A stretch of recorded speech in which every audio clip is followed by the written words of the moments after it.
A floating city. That is how I always call my ship in my mind, whenever I stand on the observation deck and peer into the steel expanse spread out beneath me. A city where 5,000 people live, work, and struggle, where every bulkhead remembers the footsteps of those who kept this steel colossus afloat before us. And this entire incredible machine, devouring billions of dollars in equipment, energy, and human effort, can in a single moment become obedient to the hand of one person. That's how it is.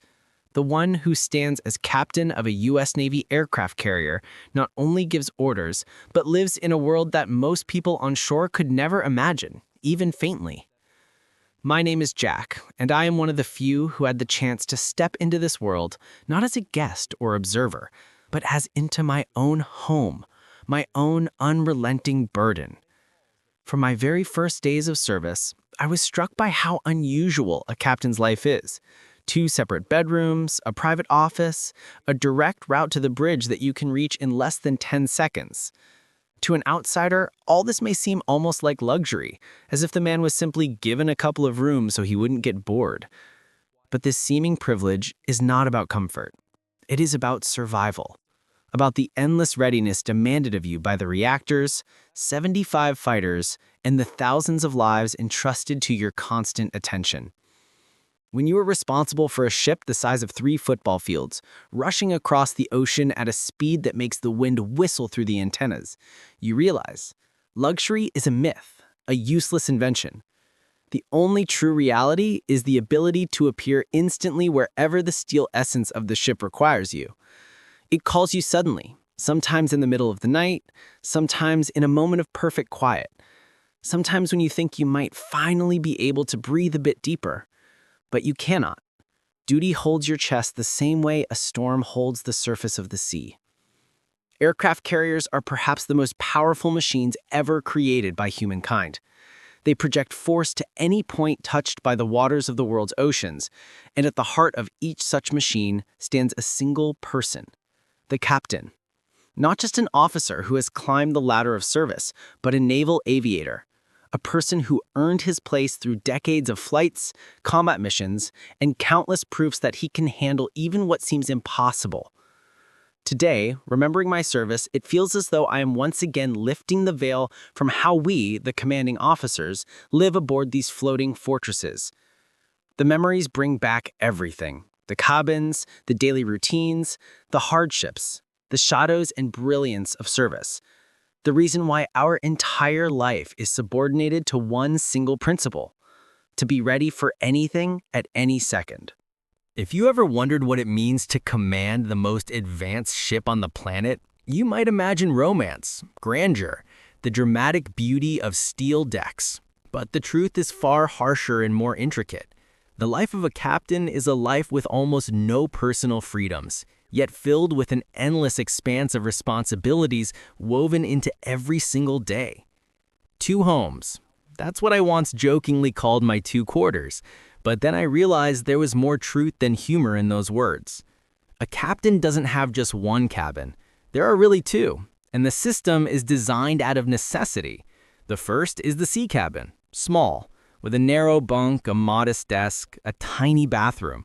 It is located right behind the navigation bridge, hidden inside the island superstructure.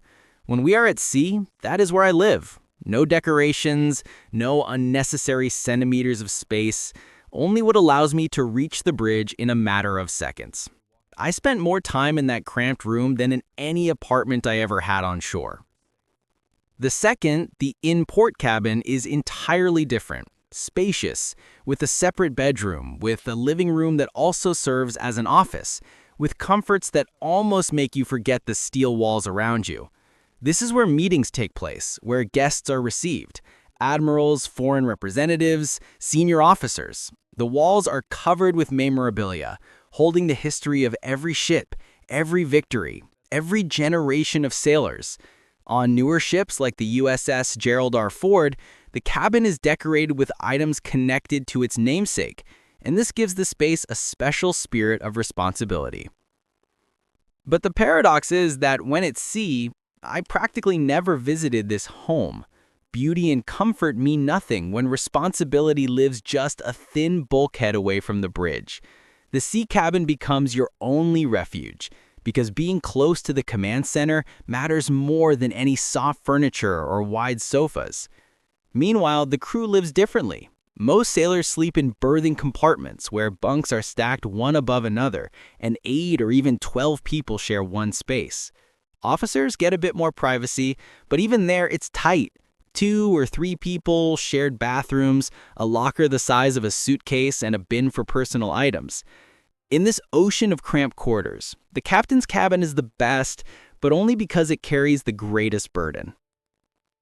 My day was never like the one before. I am always on duty. Even sleep is only a brief lull, a fragment of night that can be broken by any signal, any alarm flash, or a quiet knock on the door.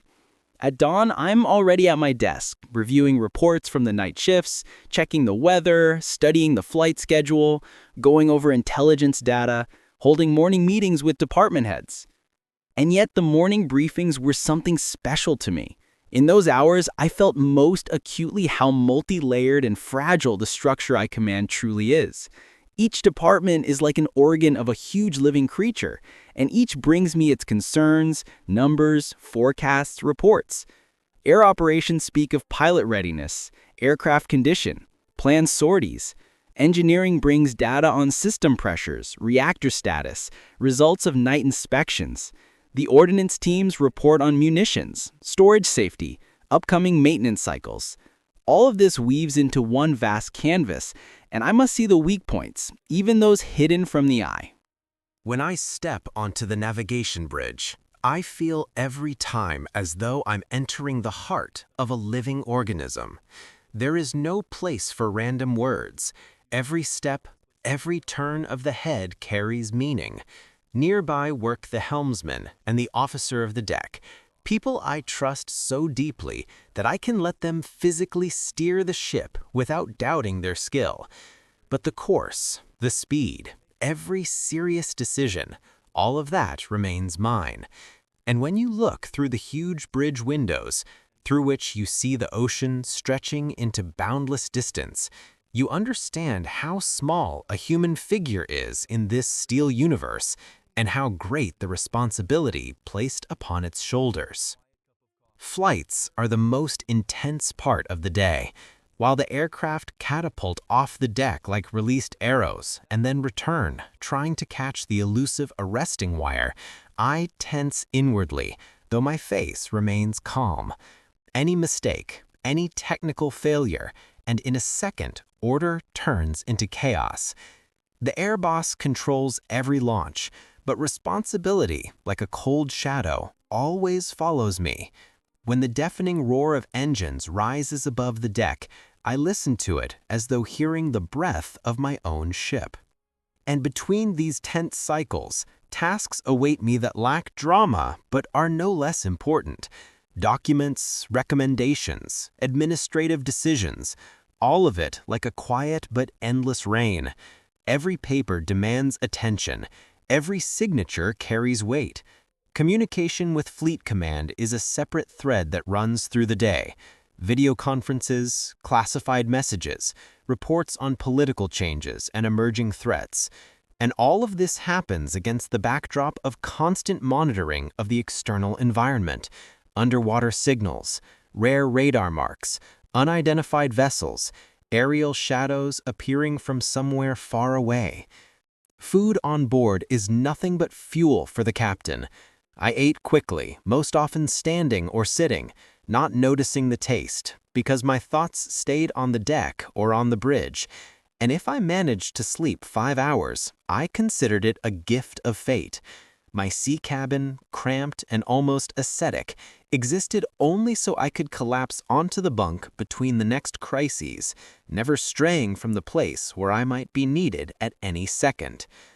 But there was another realization that gradually became just as clear to me. Commanding an aircraft carrier is a heavy honor, yet it comes not only with the burden of decisions, but also with a certain compensation. Nowadays, money is part of the structure of service, and strangely enough, even it becomes not just numbers, but part of the overall understanding of what has been invested in you and what is expected of you. The rank of captain, 06, opens the way to a respectable income. I remember how, once, as a young lieutenant, such sums seemed unbelievable. But upon reaching this level, you understand that money is not a reward, but a reflection of the weight of your responsibilities. A base salary of $14,000 a month does not seem excessive when you weigh it against sleepless nights, endless responsibility for thousands of people, and the vast steel world that obeys you, yet never fully belongs to you. However, to this amount are added allowances for housing, for food, for serving in hazardous zones. Taken together, it becomes a solid but far from luxurious income, especially compared to the pay of corporate executives who command fewer people and manage far less dangerous systems. A captain has medical and dental care, paid leave, commissary discounts, a military pension after 20 or 30 years of service.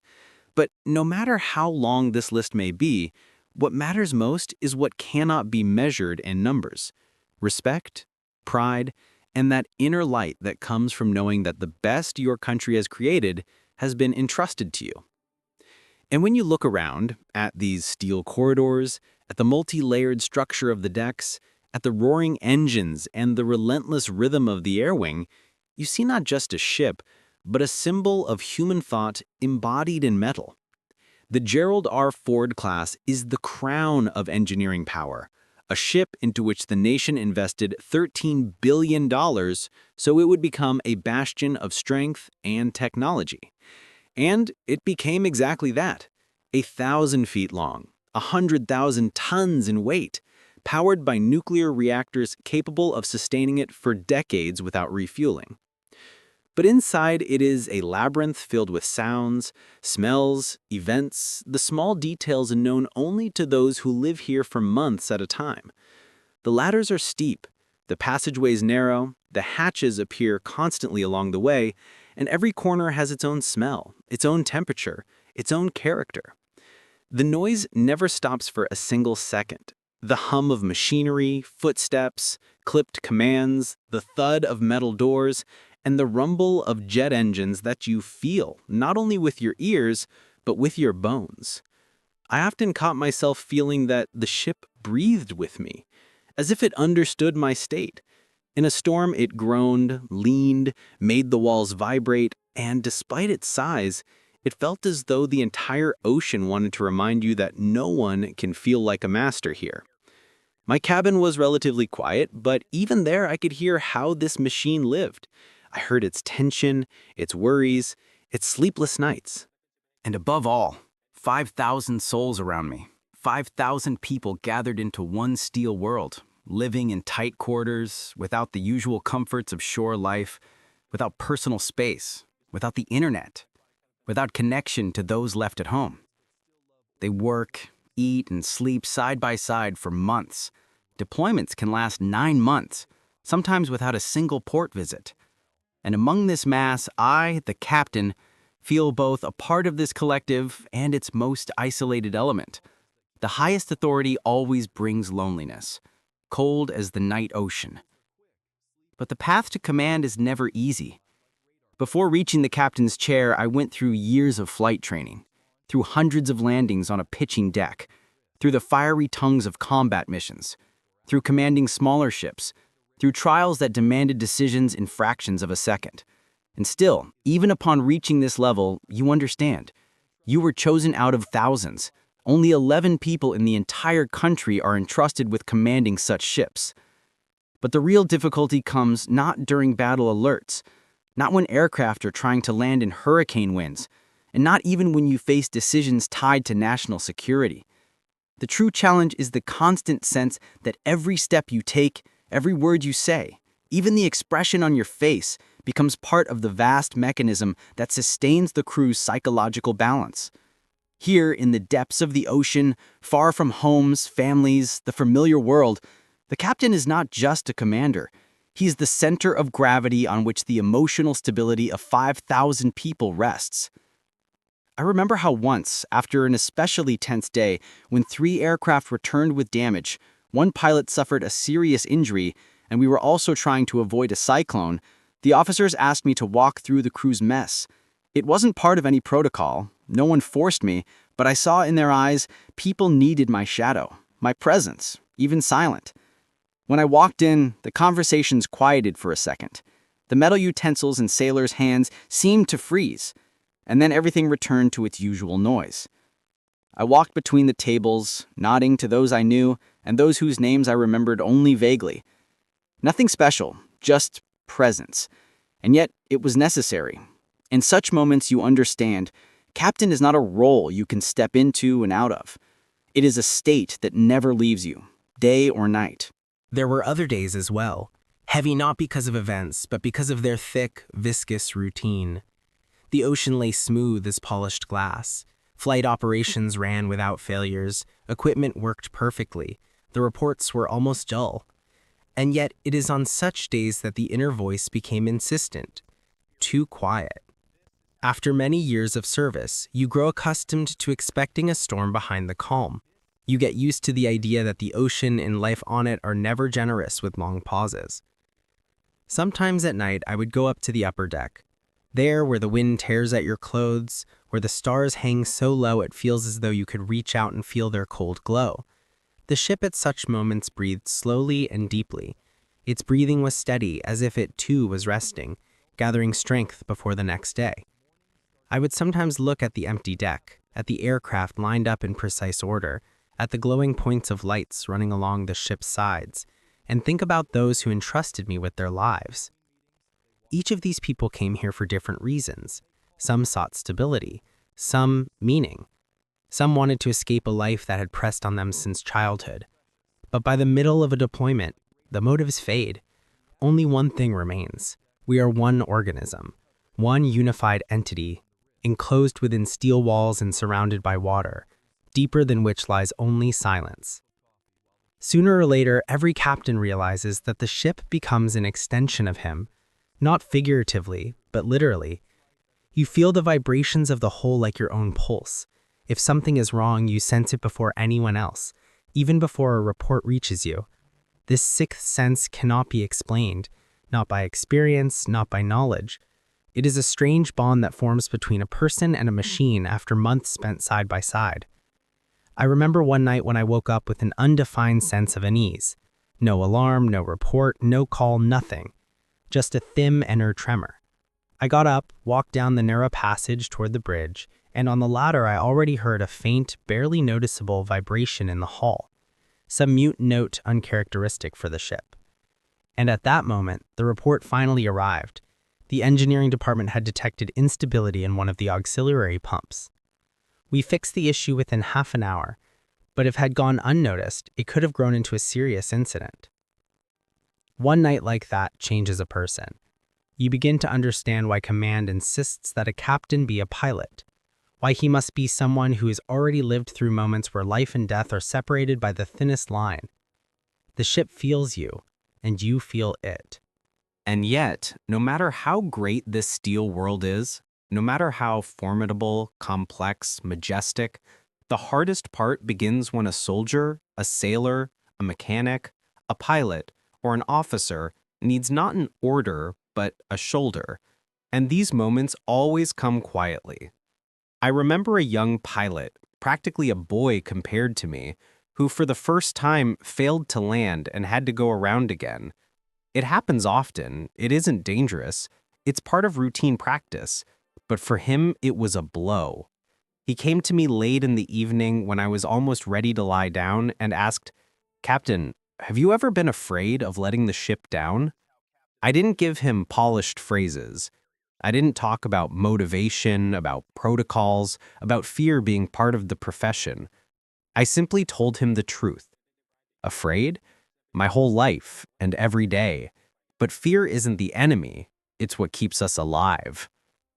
He left without a word, and only a few moments later I heard him exhale in relief behind the bulkhead. Sometimes simple honesty heals better than any order. Such moments are what make us human among machines, among procedures, among the endless noise of engines. In them, you understand that a ship is not just a mechanism. It is a community of fates, and I am entrusted with holding these fates together, keeping them from falling apart during the long months of solitude in the middle of the world's oceans. And the longer the voyage lasts, the stronger you feel this thread. It stretches between me and every person on board. And if that thread breaks, the ship loses its spirit, as a body loses its soul. I think more and more about how years of service shape in a person not only professional instinct, but also a special perception of time. On shore, life moves differently. Days dissolve into familiar little things, into city routes, markets, stores, work shifts. But here, in the steel world, time feels stretched tight, like a rope you must walk carefully without slipping. A week can pass like an instant, and an hour spent waiting for a report can stretch into eternity. But one thought has come to me more clearly with the years. A captain never belongs to himself. He belongs to the ship. He belongs to the people he leads. He belongs to the wind that carries him across the oceans. He belongs to the silence of the night sea, where you hear your own heart as distinctly as the pulse of the reactors beneath the deck. And yet, one day, a moment comes when this thread loosens slightly. It doesn't break, no. It simply begins to release its grip.